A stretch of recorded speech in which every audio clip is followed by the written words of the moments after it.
nous pouvons considérer très clairement aujourd'hui que la Confédération de l'Alliance des États du Sahel est née.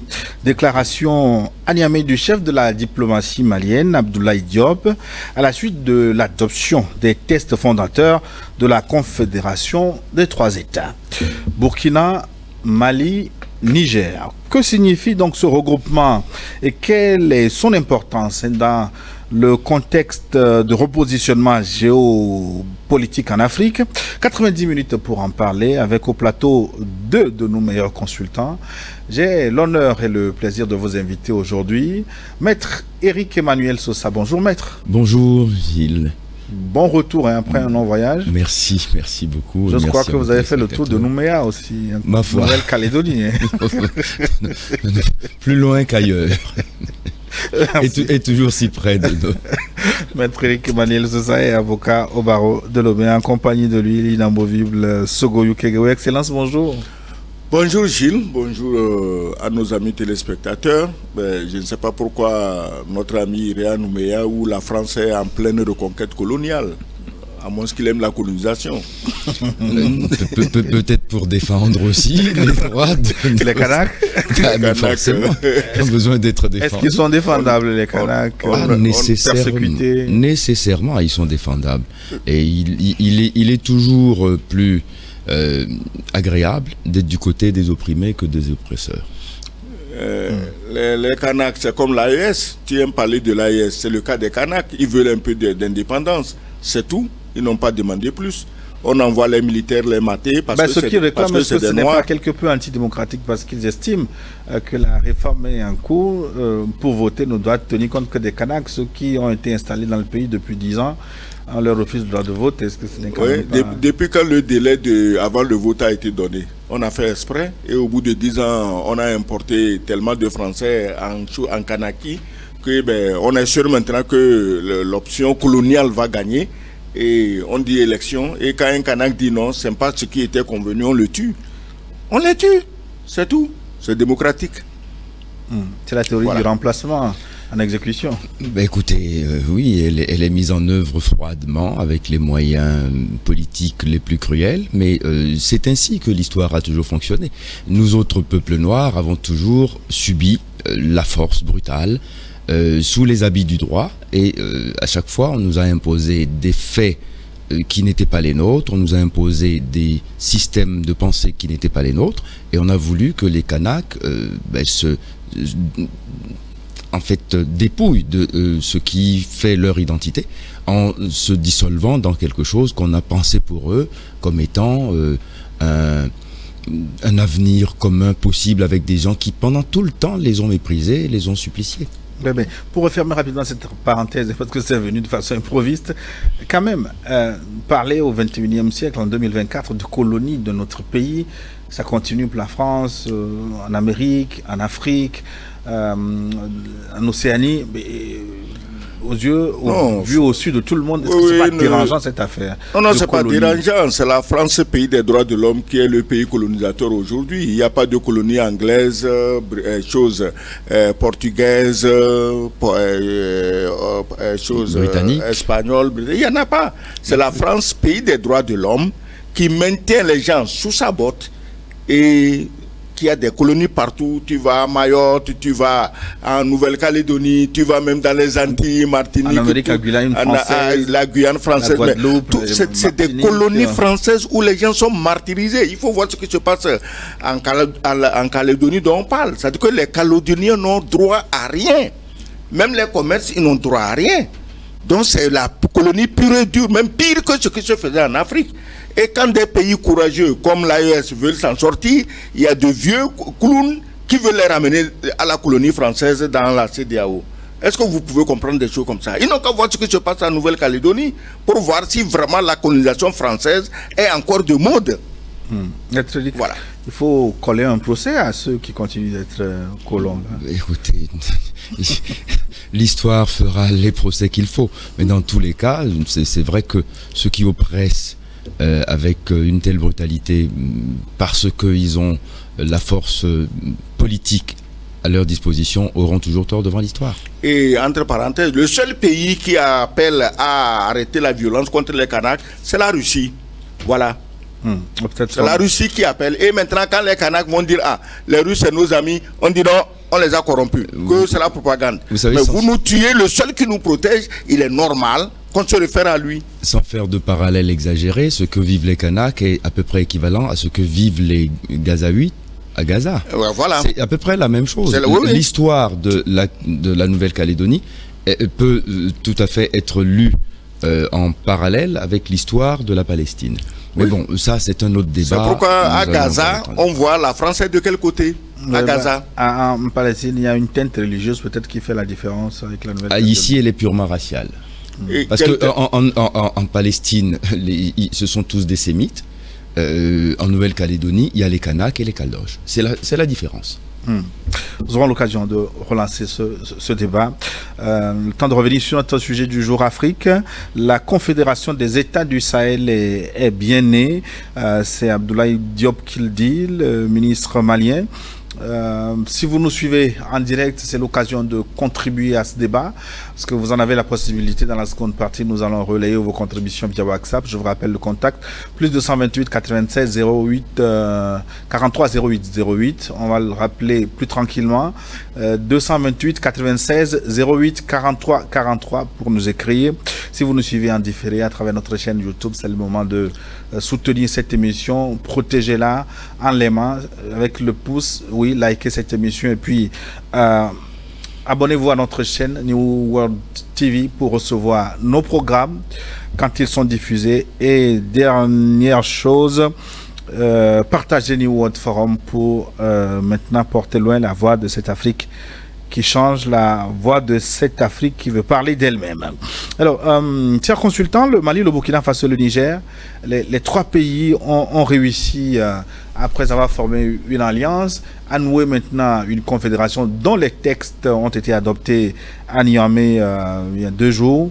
Donc, ces trois pays ont réussi, visiblement, là où la CEDEAO a échoué. Maître Eric Emmanuel Sosa. Écoutez, pour l'instant, nous sommes sur les fonds baptismaux. On ne peut pas déjà parler des réussites. Mais on est en droit de leur souhaiter la plus brillante réussite possible. Et c'est ce que je fais aujourd'hui. Parce que cette nouvelle confédération, acceptons-en l'augure, va être le prélude à une nouvelle façon pour les Africains de décider enfin pour eux-mêmes. C'est-à-dire que nous avons tout le temps vécu à travers les prismes de la conférence de Berlin. Le Mali, tel qu'il existe actuellement, a été façonné, dessiné par la conférence de Berlin. C'était le Soudan avant. Et ensuite,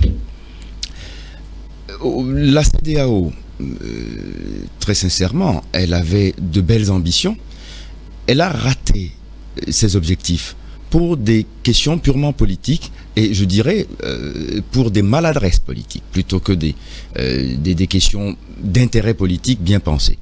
Alors aujourd'hui, si ces trois pays avisent qu'il est de leur intérêt de se regrouper autour d'un destin commun qui lui-même est dicté par la nécessité d'abord, la nécessité politique du moment, l'urgence de se retrouver ensemble pour mutualiser leurs moyens militaires et se protéger contre quelque chose qui leur est imposé aussi par le fait politique. Il faut jamais l'oublier.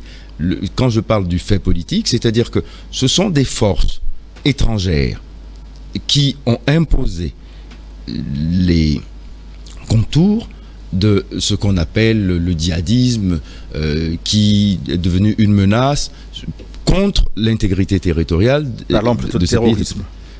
Oui, enfin, on peut utiliser tous les épithètes qu'on veut, mais le résultat, c'est que ces pays sont déstabilisés. Ils sont déstabilisés par le terrorisme, par le djihadisme, ils sont déstabilisés, point barre. Donc, la question est de savoir comment ils s'en sortent et qu'ils décident finalement de conditionner à travers un projet politique leur souveraineté en lui donnant un territoire.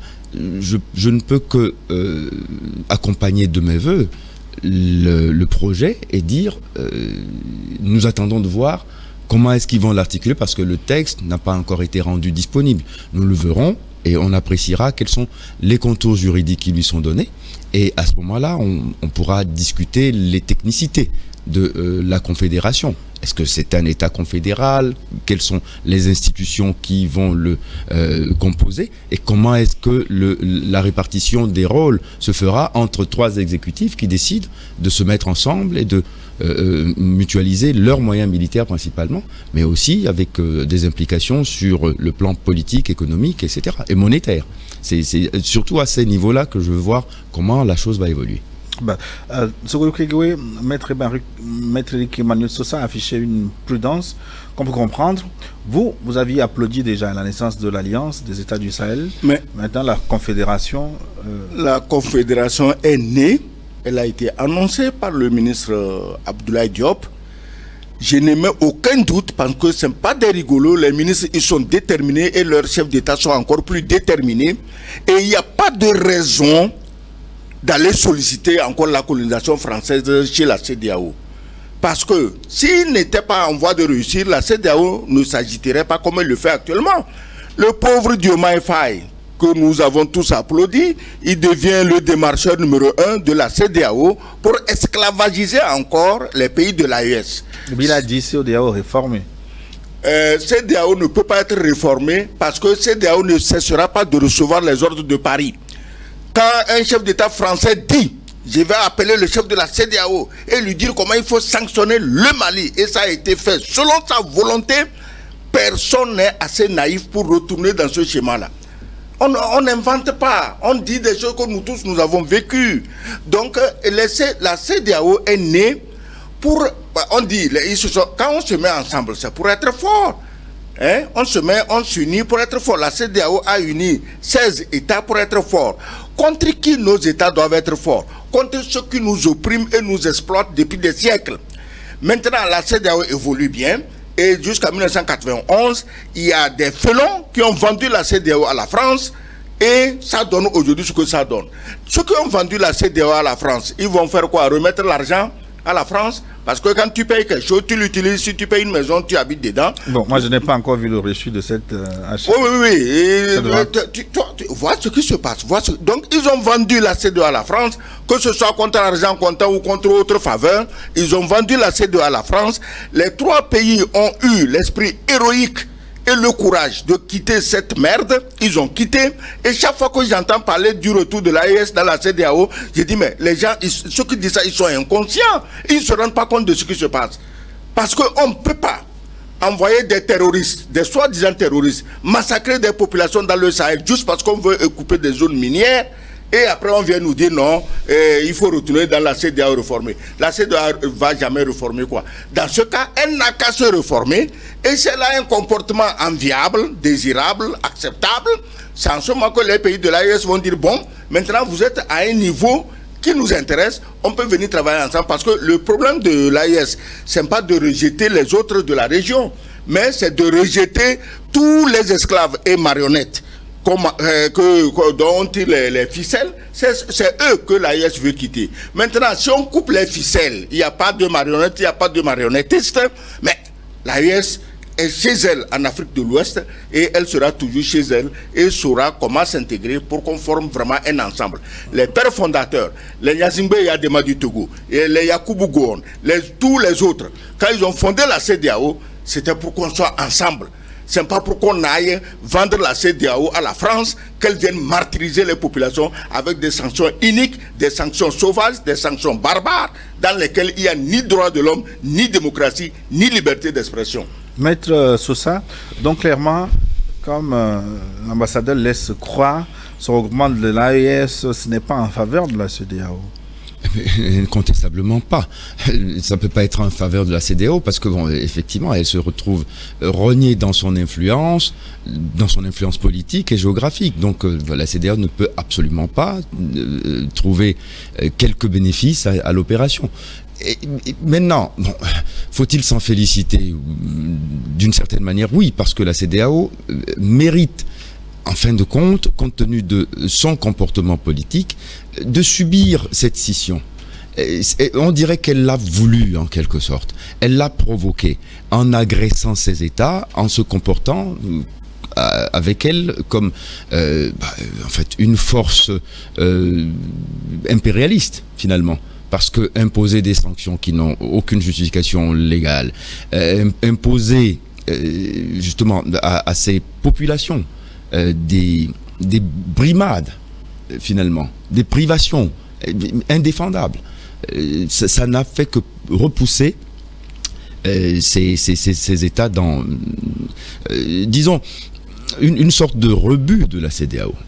La CEDEAO, elle a été maladroite, je l'avais dit tout à l'heure, mais elle a été inique. Et à partir de ce moment-là, on ne peut pas les empêcher de vouloir s'en retirer. C'est ce qu'ils ont fait. Mais beaucoup disent que la CEDEAO a été inique parce que les ficelles ont été tirées de l'extérieur. J'ai entendu le discours d'anthologie du Premier ministre sénégalais Ousmane Sonko dans la semaine. Il est revenu sur la question clairement et publiquement dire que la CEDEAO est commanditée par... totalement. Est commandée de l'extérieur. Totalement, il a totalement raison. Parce que, bon, écoutez, on l'a vu, hein, bon, le doyen Sogoyou l'a dit tout à l'heure, j'ai pas besoin de le répéter. Quand un chef d'État totalement extérieur à l'espace de la CEDEAO s'immisce dans les problèmes de notre sous-région, en convoquant la CEDEAO pour en fait en faire son bras armé pour servir finalement ses desseins politiques à lui, qu'est-ce que vous voulez qu'on en dise? La CEDEAO a été vassalisée. C'est normal parce que cette puissance dont vous parlez, je n'aime pas le concept puissance également, bon, ce pays dont vous parlez finance la CEDEAO, a des coopérants, des conseillers qui travaillent avec la CEDEAO. Est-ce que ce n'est pas normal que ce pays... C'est bien de cela qu'il s'agit. C'est-à-dire qu'on a parlé tout à l'heure des ambitions de la CEDEAO et maintenant parlons de ses moyens. Ses moyens, pas uniquement financiers, ses moyens politiques.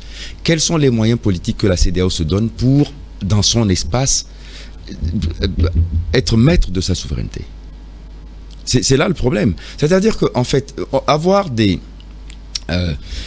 disons, des ensembles économiques et politiques dans une zone géographique donnée, qui sont soumis pied et poing à des États étrangers, est quelque chose qui est totalement attentatoire aux droits des peuples qui sont concernés. Et on ne peut pas vouloir que des institutions comme ça, qui normalement devraient avoir notre estime et notre respect, deviennent finalement des jouets, des instruments de recolonisation de nos populations. Ce n'est pas possible. C'est-à-dire que qu'on me dise que la CEDEAO a besoin pour son propre fonctionnement d'avoir encore recours à des financements étrangers justifie littéralement qu'elle soit dissoute.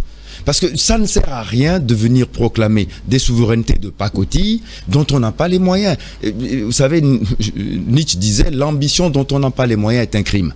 Si vous décidez que vous êtes souverain, que vous allez décider pour vous, la CEDEAO avait, je dis, de très belles ambitions. Libre circulation des citoyens, libre droit d'installation, mais allez traverser les frontières de la CEDEAO en étant ressortissant. Vous allez voir ce que c'est.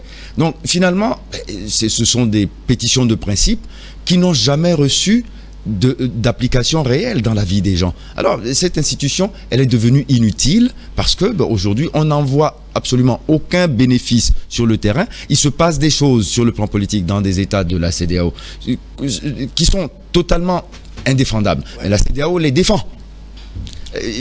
C'est toujours ça le problème. Elle est toujours du mauvais côté. Et c'est pas la CEDEAO des peuples, c'est la CEDEAO des chefs d'État qui sont réunis en syndicat pour défendre des intérêts qui leur sont propres, c'est-à-dire les intérêts de leur propre survie. Donc cette institution n'a pas... Pardon, la CEDEAO n'est pas seulement inutile. Si elle était inutile, les objets inutiles, on les jette au dépotoir, on n'en parle plus. Elle est dangereuse. Elle est dangereuse à la démocratie dans la sous-région. Elle est dangereuse à la liberté. Elle est dangereuse à l'économie. Elle est dangereuse aux droits de l'homme. C'est ce que la CEDEAO représente aujourd'hui, c'est un véritable danger parce que ceux qui tirent les ficelles de la CEDEAO, ils prennent les noirs pour des moutons. On peut les tuer, ça ne fait rien, pourvu que leur matière première soit à la disposition de ce que vous avez. Vous n'allez quand même pas me dire que ce soit au sein de la CEDEAO ou dans nos différents pays, il n'y a pas de gens qui prennent conscience de l'envie de détruire les noirs pour prendre leurs richesses. Ils le savent.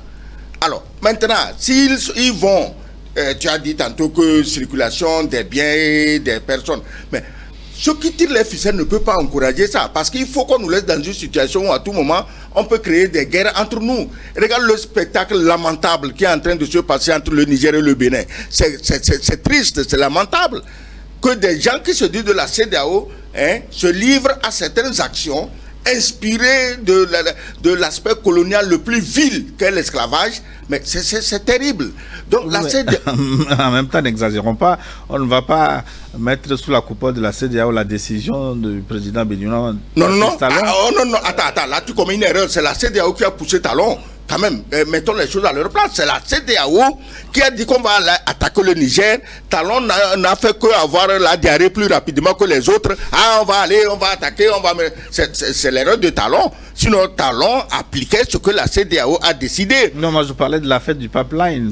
La fête du pipeline, ah oui, mais c'est la guerre. Je vous ai dit ici la dernière fois que c'est la guerre. La fête du pipeline, c'est la guerre que le Bénin a déclarée au Niger parce que la France a déjà envoyé des soldats, des armes et tout. Ça n'arrive pas. Le Talon s'est chargé de déclarer cette guerre. Maintenant, il semble qu'il y a rétropédalage. Bon, ça, tout observateur ne peut que sourire parce qu'on sait que ça devait finir par rétropédalage. C'est tout. Donc, la CEDEAO, quand Talon a fermé le gazoduc, est-ce que la CEDEAO a dit un mot? Tu as vu un communiqué?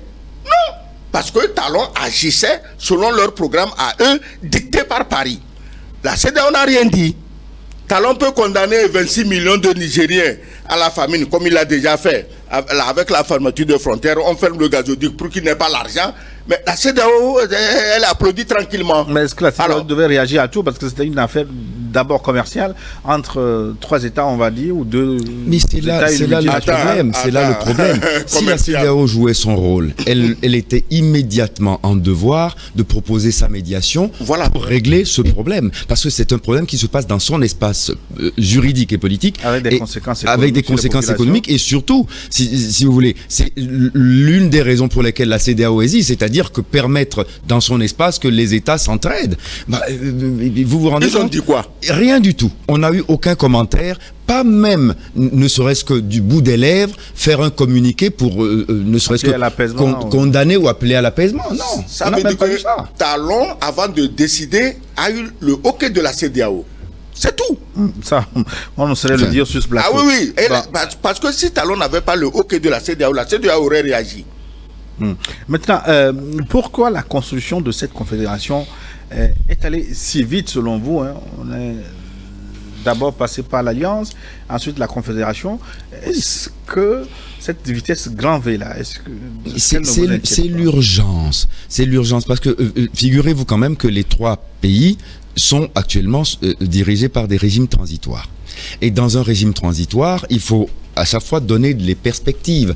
La transition, ça veut dire qu'elle doit déboucher sur quelque chose. Elle doit déboucher sur quoi? À quoi les populations doivent-elles s'attendre? C'est la raison pour laquelle il est de toute première urgence pour les dirigeants de ces trois pays en état de transition de donner à voir à leur population et au monde quels sont les projets qu'ils envisagent pour leur avenir commun et pour le salut de leur population. C'est la raison pour laquelle je pense que le timing est tout à fait à propos, parce que attendre plus longtemps aurait peut-être été source de beaucoup de flou et de nébuleuses dans la compréhension et la lecture politique de leurs décisions. Et c'est la raison pour laquelle je pense qu'il était de bon ton de donner tout de suite la configuration juridique qu'ils veulent donner à leur union. Pourquoi c'est allé si vite? Parce que ce sont les mêmes peuples. Maître Sosa parle de transition. Moi, je ne vois pas de transition. C'est des gouvernements définitifs. Parce que désormais, les choses iront selon le plan de ces gouvernements et non les anciens corrompus démocratiquement élus. Donc, il n'y a pas de transition. Veut dire que vous partez d'un point, vous faites un intermède et on retourne au point. On ne va pas retourner dans les élections démocratiquement élues au Mali, au Burkina, au Niger. C'est fini cette affaire-là. Vous ne voulez plus d'élections pour ce pays? On veut des élections quand le pays est apaisé. C'est tout. Même les officiers, ils n'ont pas dit qu'ils ne veulent pas d'élections. Il faut apaiser. On ne va plus donner le pays à des gens qui vont aller eux-mêmes transporter des terroristes pour venir tuer les populations. Quand même, soyez sérieux. Maintenant, tu dis pourquoi ça allait rapidement. Mais ils savent qu'en face d'eux, quand un délirant comme le Cointre dit on va venir reconquérir l'Afrique, ils savent qu'il faut aller très vite, s'organiser très vite. Et regarde ce qui se passe en Nouvelle-Calédonie, c'était ça, c'était comme une transition. Écoutez, on se donne le temps, on va organiser les élections et des mesures ont été prises. Pourquoi en organisant les élections, les Kanaks perdent? Aujourd'hui, si dans le Sahel, ils laissent tout le temps, mais ceux que vous connaissez prendront les dispositions qu'il faut pour qu'en cas d'élection, la révolution perde. Donc, ils ont intérêt à aller vite et très vite. Cette confédération est-elle un noyau, selon vous, sur lequel d'autres pays peuvent venir se greffer? Est-ce qu'il s'agit de 3 pays pour le moment? Est-ce que ça va s'arrêter là? Écoutez, alors, si vous me posez la question à titre personnel, je souhaiterais que cela fasse école. Parce que, vous savez, je l'ai dit tout à l'heure, nous sommes dans une sorte d'aberration historique. C'est-à-dire que nos pays sont des aberrations historiques. Quelqu'un a décidé un jour que vous n'êtes plus, disons, l'enfant de tel peuple, vous devenez l'enfant du peuple que moi j'ai décidé que vous allez former. Avec des gens que vous ne connaissiez pas, vous allez former un peuple avec eux et vous allez faire nation ensemble. C'est-à-dire qu'on a finalement mélangé notionnellement 2 choses qui ne sont pas identiques et qui ne sont pas toujours conciliables, c'est-à-dire nation et peuple. On a créé des nations au détriment de peuples qui aspiraient à vivre ensemble dans la paix et la concorde. Finalement, on les a morcelés et on leur a dit, voilà ce que vous allez devenir désormais. Mais que des gens se disent, non, écoutez, d'accord, en dépit de ce destin, nous allons décider de redessiner notre notre géographie et la façon de vivre dans cette géographie. Je pense qu'on peut y voir un signe très positif. Vous savez, quelqu'un a dit qu'il y a autant de différences entre les Béninois et les Togolais qu'il y en avait entre les Allemands de l'Est et les Allemands de l'Ouest. Cette personne n'avait pas complètement tort. Et on peut imaginer une fédération ou une confédération entre le Togo et le Bénin. Mais ça n'aurait absolument aucune conséquence dommageable pour aucun de ces peuples. Mais on n'a pas ce courage. C'est-à-dire que finalement, on est en train de s'arc-bouter sur nos nano-souverainetés. Moi, on m'a donné un bout de territoire. C'est là où je peux exercer mon pouvoir et mon règne. Donc, ce pays-là restera ad vitam, ce qu'il a été créé par la conférence de Berlin. Et on est dedans tout le temps. Oui, mais vous savez peut-être une question très importante. Ce saucissonnage des terres africaines pour constituer des pays que Jean-Denis appelait les proto-nations, est-ce que ce n'est pas pour les rendre ingouvernables, justement? Mais nous en sommes tout à fait d'accord. Regardez, le pauvre Togo, quel a été son tort dans ce qu'on a appelé la Première Guerre mondiale? C'est-à-dire une histoire qui a concerné des Allemands, des Français et des Anglais.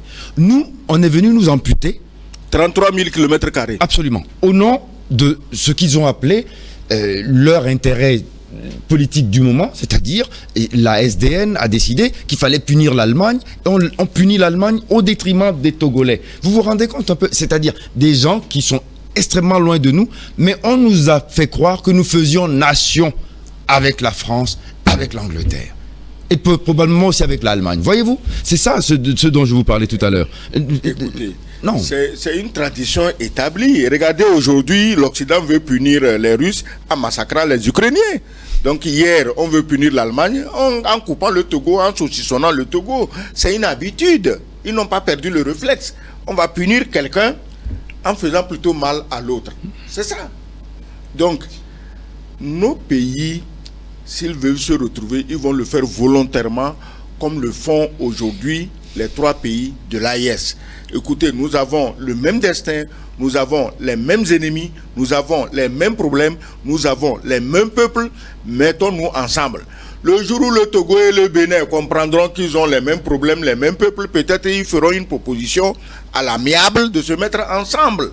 Mais tu oublies au lendemain des indépendances, le Sénégal et le Mali, ça formait un État, mais les charcutiers professionnels n'ont pas accepté ça. Parce que s'ils formaient un État, ils risquent d'être forts.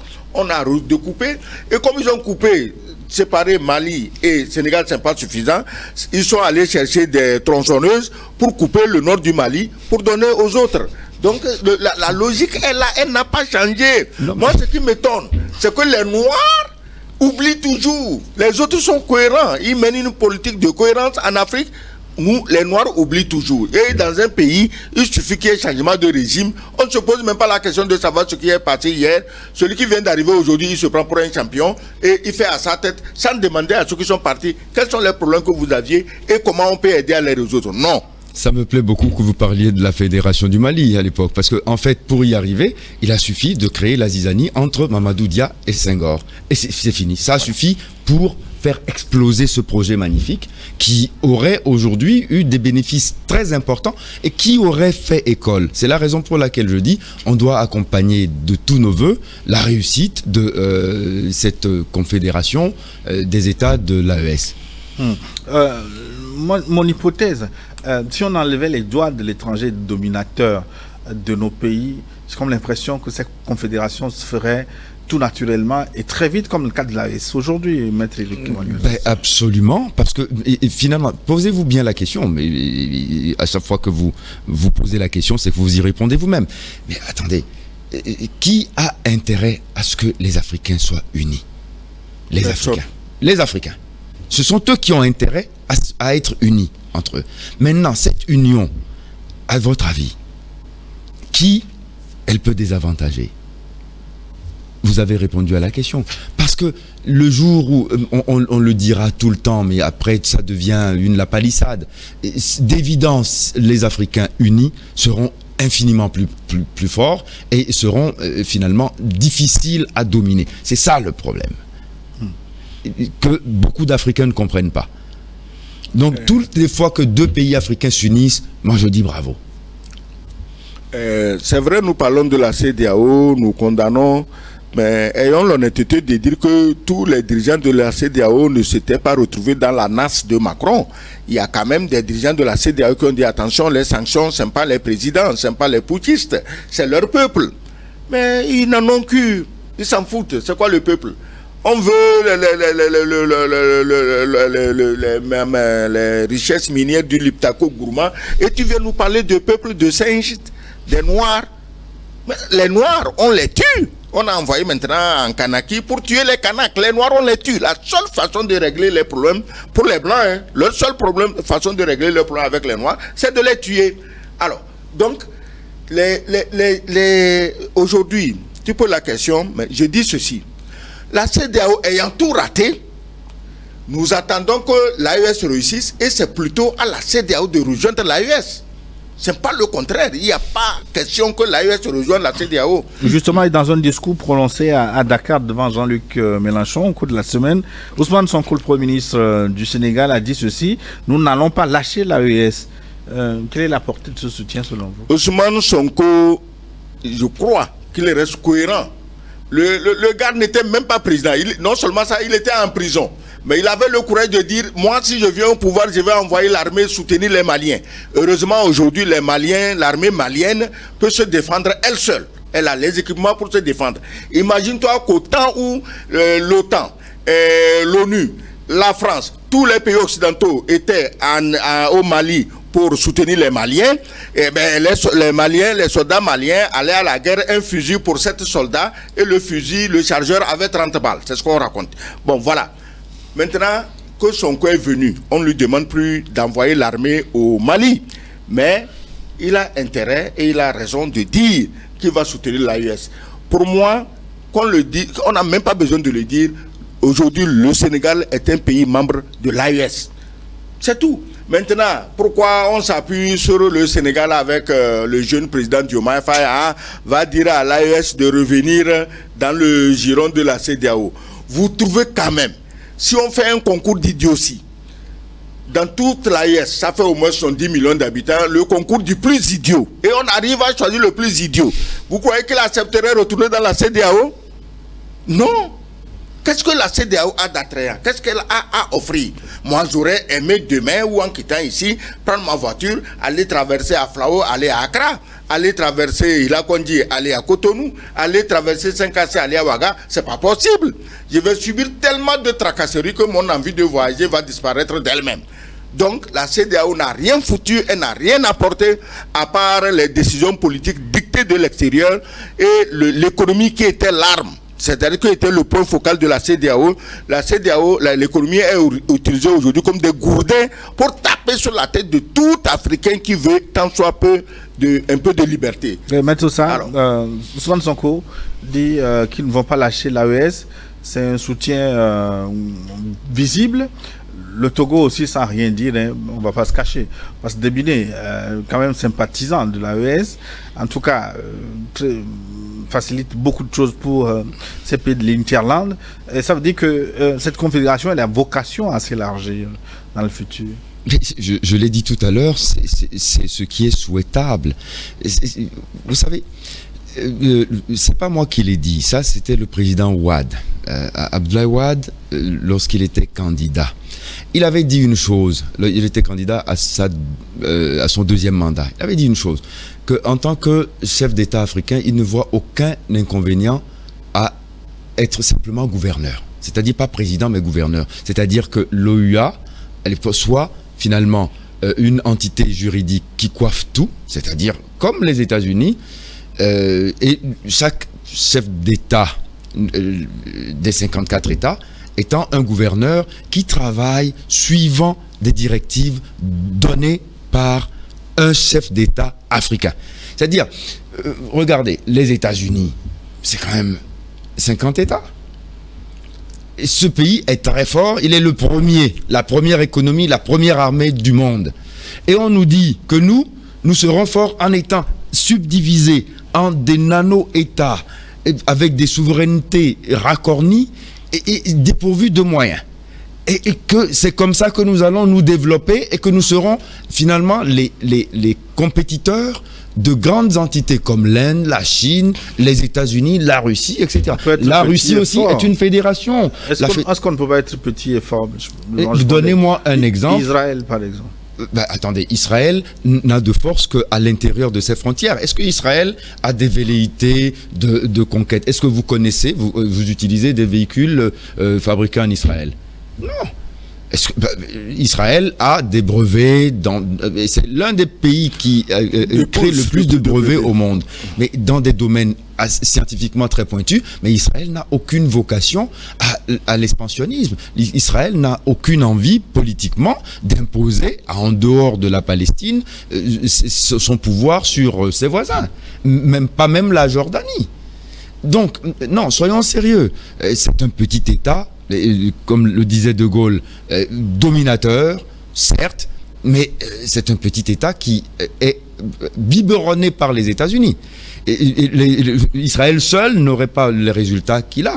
Il y a un soutien inconditionnel économique et militaire donné à Israël par les États-Unis et aussi par l'Union européenne, ne l'oublions pas. Donc, encore une fois, soyons tout à fait fidèles à l'historicité des choses.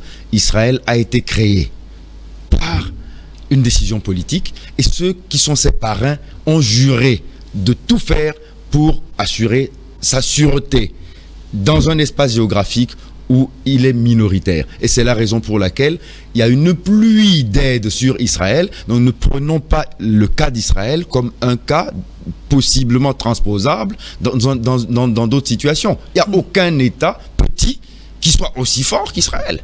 Singapour, par exemple. Singapour vit à l'ombre de la Chine et Singapour ne demande qu'une chose, sa propre survie et son autosuffisance économique et politique dans un espace géographique qui est défini pour lui, c'est tout. Donc, vous savez, les choses sont là. Taïwan, pareil.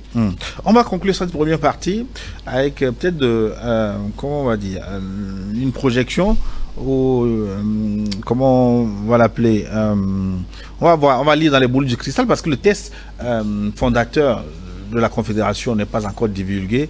Mais pour vous, comment voyez-vous cette fédération de façon juridiquement, oui, qu'est-ce que vous souhaitez? Juridiquement, je vais laisser M. Sousa parler juridisme. Moi, je parle politique et diplomatie et simple bon sens. Les gens ont la volonté, ça transcende les tests juridiques. Ils ont la volonté, ils ont la détermination et ils sont aussi volontaires et aussi déterminés parce qu'ils connaissent les dangers qui les menacent. Chaque matin, on fait coup d'État au Burkina. Chaque matin, on veut faire coup d'État au Mali. On veut faire coup d'État au Niger. Moi, je demande à ces 3 pays, mais vous connaissez ceux qui organisent ces coups d'État. Mais organisez-en aussi chez eux.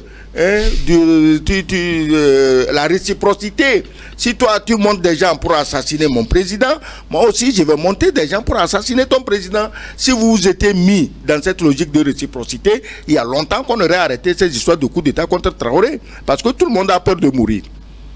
Oui, mais vous mettez le doigt sur le vrai sujet. Aujourd'hui, dans le cadre d'une confédération, ça ne servira plus à rien de faire un coup d'État à l'un ou à l'autre. Parce que finalement, c'est un serpent à 3 têtes en quelque sorte. Ouais. Si vous coupez une tête, il y en a 2 autres qui vont peut-être encore vous mordre. Donc, quelque part, et c'est ça, c'est une illustration magnifique de cet adage vieux comme le monde, l'union fait la force. Mais maintenant, nous allons voir quels sont les contours juridiques qu'ils vont donner, parce que quand même dans une confédération il y a des répartitions des pouvoirs, du pouvoir politique, et ça c'est à ce niveau-là. Est-ce que par exemple ils vont nommer un ambassadeur commun à leur confédération dans les autres pays d'Afrique et du monde? Ça pourrait faire beaucoup d'économies. Entre autres, vous voyez, c'est pour ça que je dis, pour l'instant, oui, l'idée est bonne, nous en acceptons l'augure, nous attendons de voir les tests, et bon, naturellement, c'est pas uniquement ce test qui va tout déterminer, il y aura après des actes additifs à faire pour corriger le mode de gouvernance aussi, enfin, le corriger, non, le créer carrément, et secréter quelque chose de nouveau. On va voir à l'usage comment ça va se faire, et comment les 3 présidents vont accepter de co-diriger cet espace politique et économique. Il faut encore à tour de rôle des assises nationales pour dessiner les contours de la constitution autre, alors qu'au même moment c'est bien de ça qu'il s'agit. Oui, vers des fédérations. Est-ce qu'il ne faut pas attendre justement c'est que bien cette de ça fédération s'asseye? C'est pour ça que je disais tout à l'heure que ces régimes, n'en déplaise aux doyens, sont des régimes encore transitoires. Parce que c'est vrai, on ne peut pas, pendant qu'on est en train de parler de confédération, dire bon, moi je veux avoir le droit de me présenter, toi, bon, chez toi c'est peut-être autre chose. C'est-à-dire avoir des disparités d'approche du pouvoir. C'est la raison pour laquelle il faudra à un moment donné qu'ils trouvent ensemble un dénominateur commun et qu'ils se disent, bon, ok, désormais, ce serait bien que ce soit les 3 pays, là, enfin non, cette fois-ci, les 3 peuples qui votent ensemble comme une seule nation. Là, on aura réussi quelque chose. Vous voyez? Ça viendra un jour. Oui, mais souhaitons-le. Qui vote ou non, parce que... Non, mais bon, enfin, à un moment donné, la légitimité doit venir au peuple, et le peuple doit être souverain, et il n'exerce sa souveraineté que parce qu'on lui pose la question. Et c'est par le vote que le peuple s'exprime. Oui, tu as vu le système électoral américain? Ah non, attendez. Qu'on le veuille ou non, il vote quand même. Oui. Bon, même si les grands électeurs sont prépondérants sur le vote populaire, on vote quand même. Et la logique disons, les grands électeurs, de l'expression populaire, la logique de l'expression populaire aux États-Unis, elle pose problème. On en a discuté longuement, mais pour l'instant, c'est le droit positif et constitutionnel américain. Il faudrait que chez nous, on évite de copier les mauvaises choses. Oui, c'est la plus grande démocratie du monde, les États-Unis d'Amérique. Oui. Donc je ne vois pas du mal à faire.